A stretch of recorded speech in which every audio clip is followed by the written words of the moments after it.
ಹೆಸರಾಂತ ಮಲಯಾಳಂ ಸಾಹಿತಿ, ಚಲನಚಿತ್ರ ನಿರ್ದೇಶಕ ಹಾಗೂ ಜ್ಞಾನಪೀಠ ಪ್ರಶಸ್ತಿ ಪುರಸ್ಕೃತ ಎಂಟಿ ವಾಸುದೇವದಿಂದ ಕೋಝಿಕೋಡ್ ಖಾಸಗಿ ಆಸ್ಪತ್ರೆಯಲ್ಲಿ ನಿನ್ನೆ ನಿಧನ ಹೊಂದಿದ್ದಾರೆ.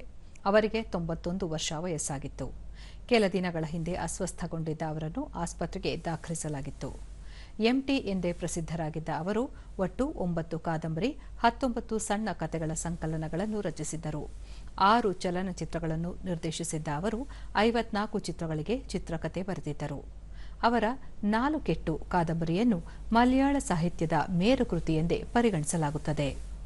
2005ರಲ್ಲಿ ಅವರಿಗೆ 3ನೇ ಅತ್ಯುನ್ನತ ನಾಗರಿಕ ಪುರಸ್ಕಾರ ಪದ್ಮಭೂಷಣ, ಮಲಯಾಳ ಚಿತ್ರರಂಗದಲ್ಲಿ ಜೀವಮಾನ ಸಾಧನೆಗಾಗಿ 2013ರಲ್ಲಿ ಜೆಸಿ ಡ್ಯಾನಿಯಲ್ ಪ್ರಶಸ್ತಿ, ರಾಜ್ಯ ಸರ್ಕಾರ ಸ್ಥಾಪಿಸಿದ ಅತ್ಯುನ್ನತ ನಾಗರಿಕ ಪುರಸ್ಕಾರ ಕೇರಳ ಜ್ಯೋತಿ ಪ್ರಶಸ್ತಿ ವಾಸುದೇವನ್ ನಾಯರ್ ಭಾಜನರಾಗಿದ್ದಾರೆ.